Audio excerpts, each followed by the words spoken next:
Eu tô tentando criar algum bordão, alguma coisa assim pra cá, sei lá. Olá, meus queridos amigos interessados em história, historiadores, estudantes, pessoas comuns, simpatizantes ou ignorantes. Hoje nós iremos falar de um tema que é muito relevante, principalmente para quem vai prestar concurso, Enem, vestibular, mas também muito importante para nós compreendermos o cerne, os germes, Nossa, eu inventei essa palavra agora. As sementinhas que foram colocadas no nosso território nacional, nosso território brasileiro, para que nós pudéssemos florescer como Estado, nação, pátria brasileira, que é uma grande invenção. A história é uma grande maquinação e ela é motivo de disputa por diversos grupos, lugares e tudo mais. Aqui no Brasil, uma das grandes disputas que temos colocadas dentro disso é sobre a nossa colonização. A colonização que foi empreendida pelos portugueses aqui no Brasil. Mas, para a gente poder falar sobre essa colonização, precisamos falar sobre como eram essas terras antes da colonização. Basicamente, nesta terra, abençoada por Deus e linda por natureza, os povos indígenas habitavam por diversos locais, diversos lugares, seja eles nos litorais, dentro das matas, cerrados, caatingas, florestas.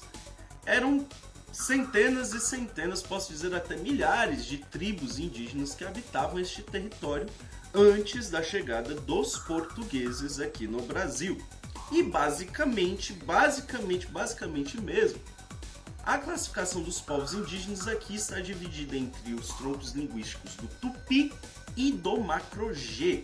Então, é uma divisão que ela não foi feita pelos indígenas propriamente, claro, mas ela foi feita por estudiosos, pelos colonizadores após habitarem essa terra. Essas aldeias, elas eram temporárias. Muitas dessas tribos indígenas, elas não eram fixas. Algumas eram nômades também, dependendo da região.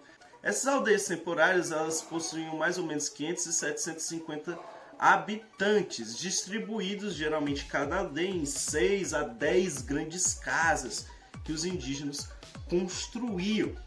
A gente não vai encontrar aqui na América Portuguesa, ou o que seria a América Portuguesa, no caso, grandes impérios como foram encontrados na região da América Central e na região andina.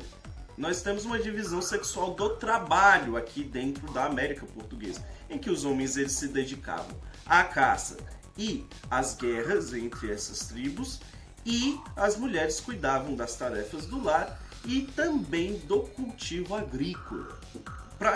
Basicamente, a dieta dessas tribos era de sementes e raízes. Eles possuíam uma crença muito forte, uma crença religiosa, na reencarnação dos espíritos sobre a Terra. E muito do que acontecer, eles possuíam uma visão da natureza, uma visão de que a natureza ela não se afastava do ser humano. E isso aconteceu não somente em vida, mas também após a morte. Então, coisas boas que aconteciam na comunidade, assim como coisas ruins, eram justificadas, sejam pelas forças espirituais ou reencarnações que se manifestavam. A justificativa que era dada pelos povos indígenas era de algum espírito andarilho ou que estava reencarnando em alguma coisa. Não necessariamente seres físicos, tá? Mas também... Nossa, eu errei pra caramba agora. Como é que um negócio não reencarna numa coisa física? Ele reencarna na Tá bom. Os indígenas eles não tinham uma administração fixa ali e tal, com magistrados organizados, não. Mas eles possuíam uma hierarquia de respeito, que baseava-se do mais velho ao mais novo. Mas, apesar de não haver essa organização administrativa, nós temos muito, principalmente nas tribos tupis, a figura do pajé. Boa parte dos pajés escolhidos eram escolhidos pela sua capacidade de guerra. Outra coisa que também acontecia entre alguns desses povos aqui, onde nós vivemos, era um ritual que, quando os europeus chegaram aqui, eles acharam isso muito estranho, que era o ritual antropofágico. O que é isso, professor? É o ato de se comer carne humana, que era praticado principalmente por tamoios e tupinambás. Não é que eles se comiam mutualmente, tá? Eles só se alimentavam da carne de inimigos. Inimigos esses capturados em batalhas, conflitos, e que possuíam alguns sentidos, não somente questão de alimentar, porque os indígenas não tinham muitos alimentos, eles se comiam entre si. Não, cara. Ela também tem um sentido religioso. O ritual de você comer a carne do seu inimigo, você tinha dois significados. O primeiro deles era a de você se vingar por aquele inimigo ter matado algum parente seu, algo do tipo, ter prejudicado sua aldeia. E o segundo, que era o principal, seria, no caso, você abstrair a força do seu inimigo comendo da carne dele. Você comendo a carne do seu inimigo, você pega todos os poderes físicos dele. Se ele é um bom caçador, se ele é muito bom com arco e flecha, se ele é um grande pai de família, alguma coisa assim do tipo, você puxava essa força comendo da carne.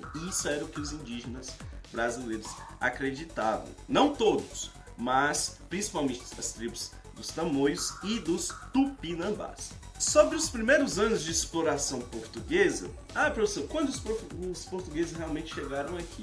A velha história de 1500, Pedro Álvares Cabral e tal. Só que tem um problema muito grande nessa história. Hoje existem muitos estudos que nos mostram que Cabral não foi o primeiro a chegar aqui no Brasil. Existem muitas controvérsias com relação a isso. A moto passando aqui. Meu filho, vizinha é. Algumas dessas expedições, elas eram financiadas pelos portugueses como expedições secretas. E boa parte dos arquivos e documentos que comprovariam essas expedições foram escondidos ou queimados, ou seja-se lá o que acontecia.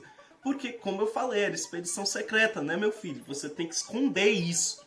Uma das mais conhecidas dessa história é a do Duarte Pacheco Pereira, que teria chegado aqui em 1498 para analisar o que tinha aqui dessas terras. Aí, a partir dessa expedição dele, foi que deu fomento e informações para que o Pedro Álvares Cabral pudesse chegar aqui no Brasil em 1500. Uma das coisas mais interessantes dentro de tudo isso é o Tratado de Tordesilhas. O Tratado de Tordesilhas, o que foi o famoso Tratado de Tordesilhas? Foi uma divisão das terras ao oeste, eu acho que é oeste, leste. É oeste mesmo. A oeste das ilhas de Cabo Verde, que eram portuguesas. Como os espanhóis eles foram os primeiros a chegar aqui na América, e como os portugueses eles possuíam um monopólio naval ali no Oceano Atlântico, os portugueses se sentiram muito ressentidos disso. Desse uso que a Espanha iria ter das regiões litorâneas e marítimas do Oceano Atlântico, que era conhecido como Mar Tenebroso e tudo mais. Então, o Tratado de Tordesilhas era o nome de uma vila espanhola, e onde o tratado foi assinado, definia que a 370 léguas do Cabo Verde, a oeste do Cabo Verde, seria traçada uma linha imaginária dividindo as terras que seriam descobertas. Porque não se tinha muita noção do que era a América e do tamanho que ela era. Tá? Então essa divisão ela foi feita ali para acalmar os ânimos e evitar um conflito maior entre portugueses e espanhóis. Esse tratado ele foi assinado em 1494, 6 anos antes da expedição de Cabral. Então você já pode imaginar como é que os portugueses eles tinham ali um conhecimento mais ou menos de que dava para você pegar um pedaço de terra até mais ou menos bom a 370 léguas, né, oeste de Cabo Verde. Isso já dá margem para você imaginar, né, que houveram expedições anteriores. Quem ficou muito puto nessa história, entre espanhóis e portugueses fazendo acordinhos de amizade, foram os franceses. Porque os franceses, nessa pegada colonizadora, eles saíram atrás de portugueses e espanhóis.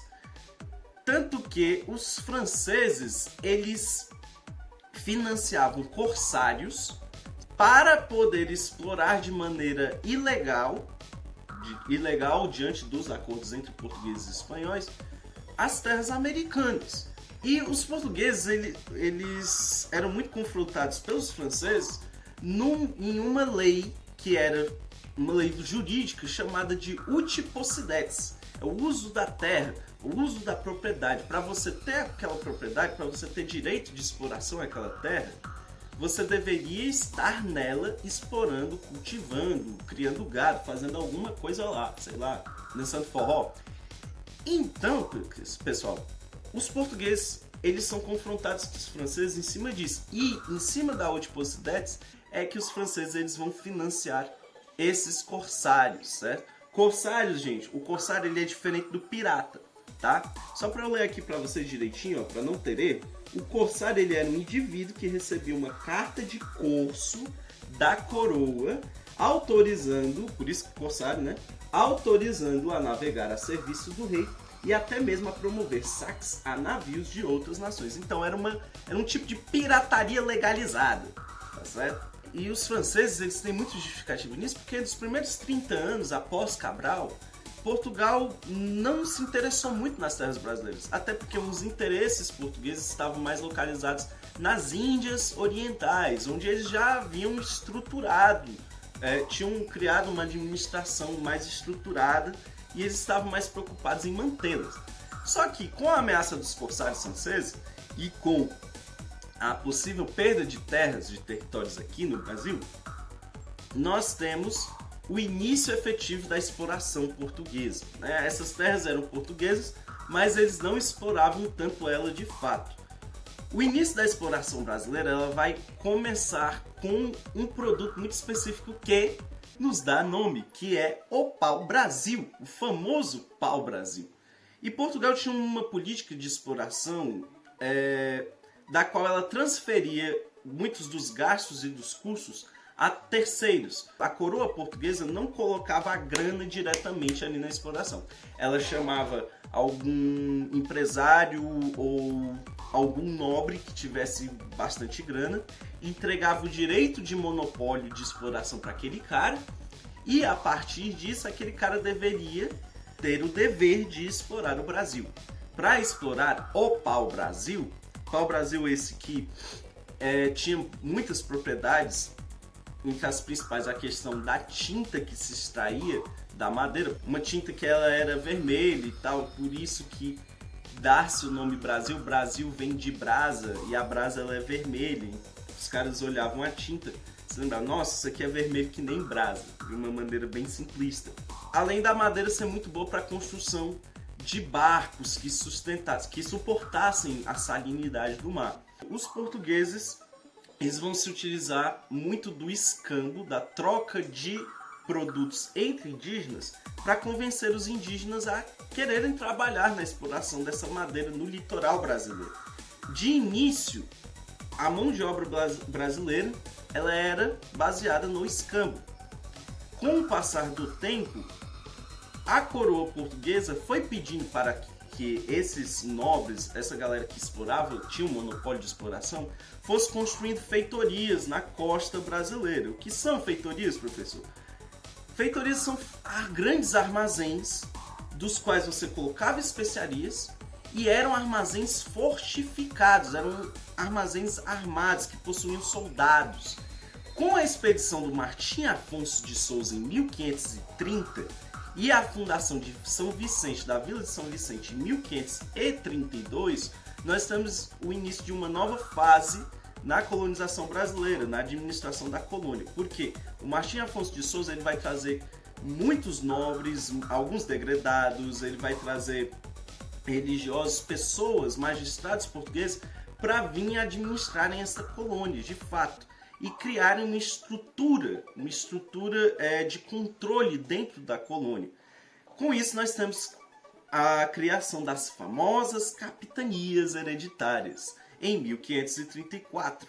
As capitanias hereditárias, elas eram marcos que, de acordo com o Tratado de Tordesilhas, dividiam as terras daqui do Brasil em lotes, que eram enormes. E esses lotes, eles seriam administrados... Nossa, cara, Jesus! Esses lotes seriam administrados por nobres da baixa coroa, digamos assim. Aquela galera que tinha título de nobreza, mas não era tão rico. Mas que tinha, por possuir esse objetivo de enriquecer, a coroa dava-lhes um monopólio sobre aquela capitania, mas dizia o seguinte, o rei chegava assim pro cara, ó, você vai ganhar um pedaço de terra maior do que Portugal. Aí o cara se animava, né? Oba, beleza. Só que a notícia ruim é porque é lá do outro lado do mar. Para ele poder ter direito a isso, ele tinha que explorar aquela capitania hereditária.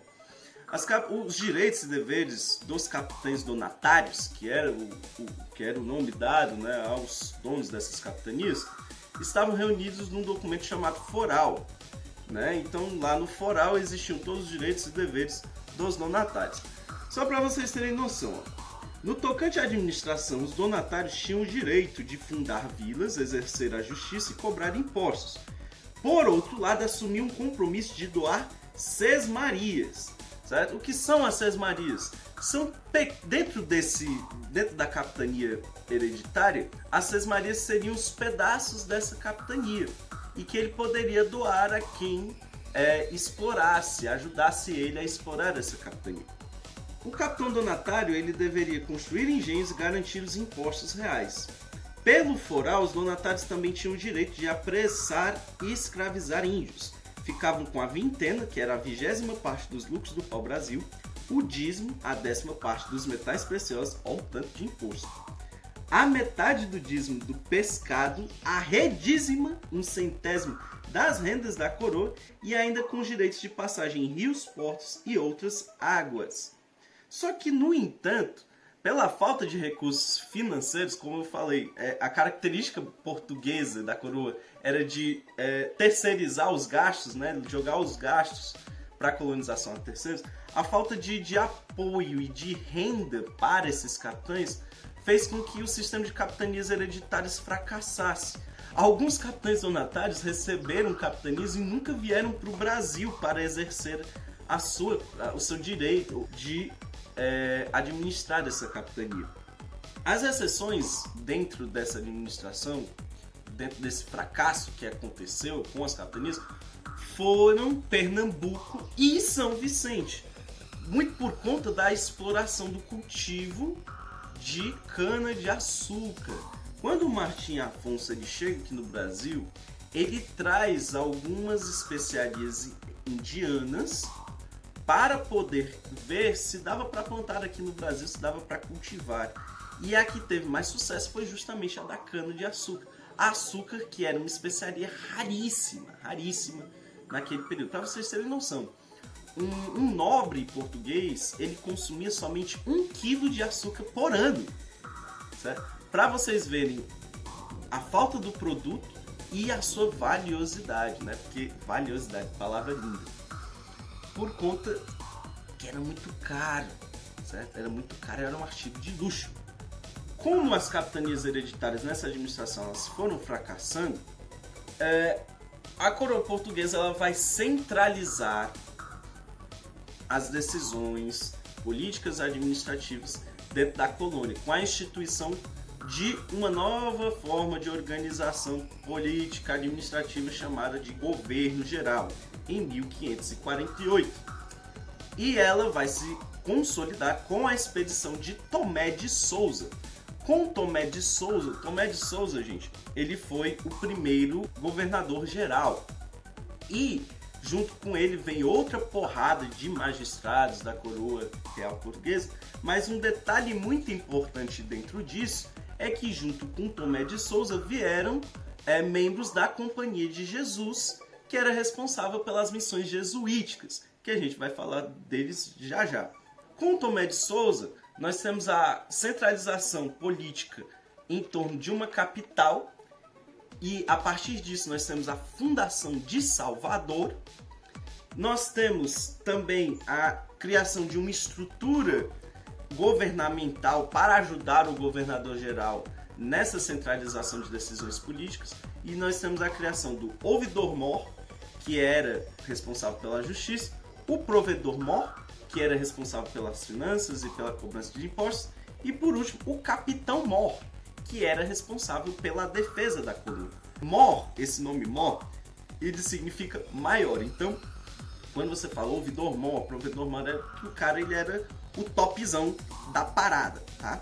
Com essa maior entrada de portugueses, essa maior entrada de estrangeiros no Brasil, o confronto cultural e de costumes e social entre indígenas e portugueses aumenta, e os portugueses eles vão começando a querer inchar o seu ego para cima dos indígenas. E os indígenas, logicamente, começaram a reagir a isso.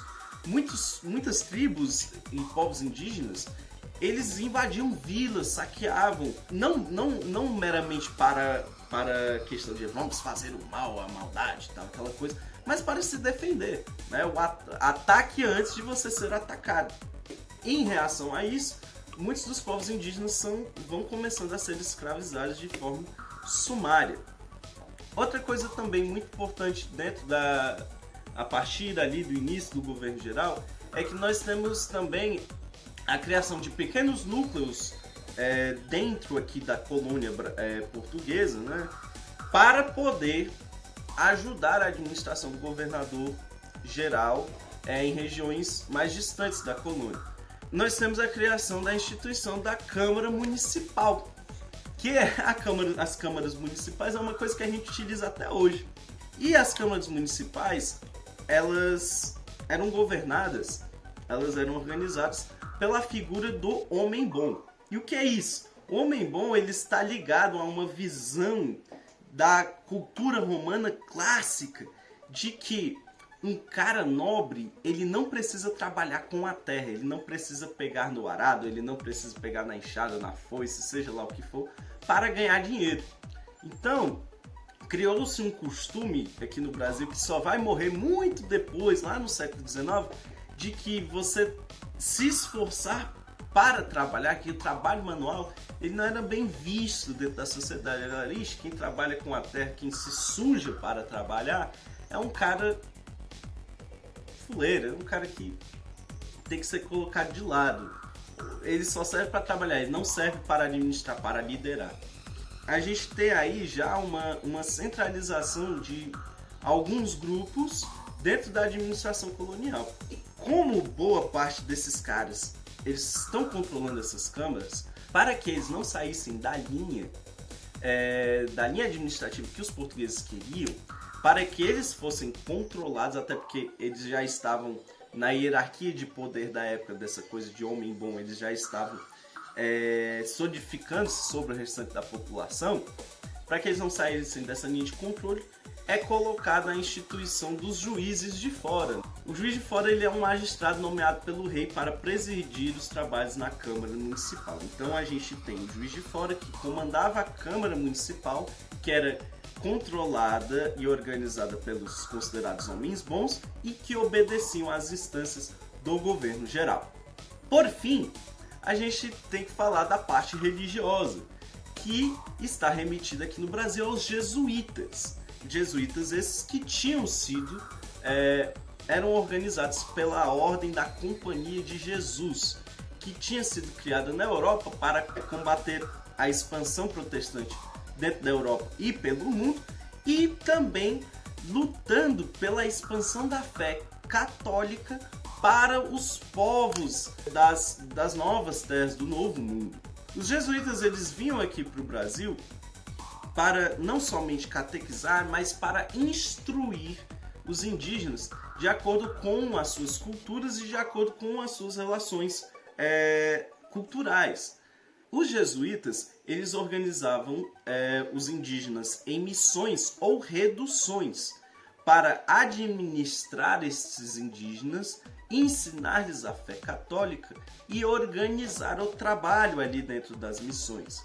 Com o passar do tempo, colonos portugueses e jesuítas começam a entrar em conflito. Os jesuítas lutando para que os indígenas não fossem escravizados, enquanto alguns daqueles colonos acusando os jesuítas de os jesuítas centralizarem a mão de obra em torno dessas missões e não possibilitarem que essa mão de obra pudesse ser utilizada pelos colonos para que eles expandissem a exploração aqui no Brasil. Uma coisa muito interessante da Companhia de Jesus aqui no Brasil é que para catequizar os povos nativos aqui, houve todo um estudo em torno da língua indígena para que os jesuítas pudessem catequizá-los falando por meio da própria língua deles. Um investimento cultural de catequização por meio de músicas, por meio de danças, por meio do teatro. O teatro ele vem aparecer aqui no Brasil por conta dos jesuítas, na forma como eles tinham para poder ensinar esses povos indígenas, certo? Outra coisa também aqui no Brasil que veio chegar aqui, muito tardiamente, mas chegou, foi o Tribunal do Santo Ofício, né? A famosa Inquisição, que vai chegar em meados de 1591. O Tribunal do Santo Ofício, a Inquisição, que muitos, é um erro que a galera comete muito, de pensar que a Inquisição ela era um tribunal formado, chefiado pela Igreja Católica. O Tribunal do Santo Ofício ele era organizado e controlado pelos estados dos reinos europeus. A Igreja ela dava um suporte a esses tribunais inquisitoriais. Eles eram controlados principalmente pelas coroas dos estados. O Tribunal do Santo Ofício aqui no Brasil ele vem em busca de perseguir judeus e cristãos novos. Cristãos novos esses que eram recém-convertidos ou que tinham algum antepassado judeu. Eles alegavam que deveriam passar por penas maiores para redimir os pecados, simplesmente pela ideia de que foram os judeus que mataram Cristo e que por isso eles estavam amaldiçoados eternamente. E blá blá blá por conta disso. Outra coisa também que o Tribunal do Santo Ofício vem fazer aqui no Brasil é para investigar práticas herégicas, práticas que eram contra as doutrinas católicas da fé cristã, principalmente questões sobre sodomia, e bigamia aqui no Brasil. Para quem não sabe, a bigamia é a questão de você ter mais de um casamento, mais de uma esposa ou homem, e a sodomia é com relação principalmente às práticas sexuais que fossem absurdas para a fé, ligadas ao homossexualismo ou à questão do sexo. Pois é, uma das formas, o tribunal, para poder perdoar esses pecados, eles também instituíam os éditos da graça, que eram quase que panfletos ou ordenações colocando os tipos de pecados que os fiéis poderiam estar cometendo, que eles deveriam se confessar ao padre para que os seus pecados fossem perdoados e as penas em cima desses pecados não fossem tão grandes.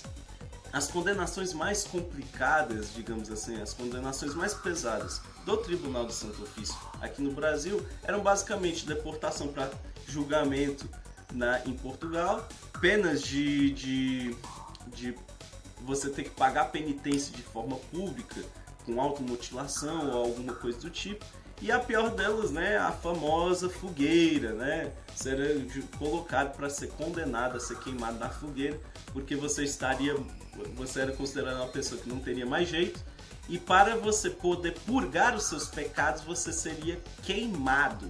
Enfim, pessoal, espero que vocês tenham gostado do vídeo de hoje, espero que tenha tido algum uso para vocês e que vocês tenham compreendido um pouco sobre as raízes desse Brasil que nós vivemos hoje.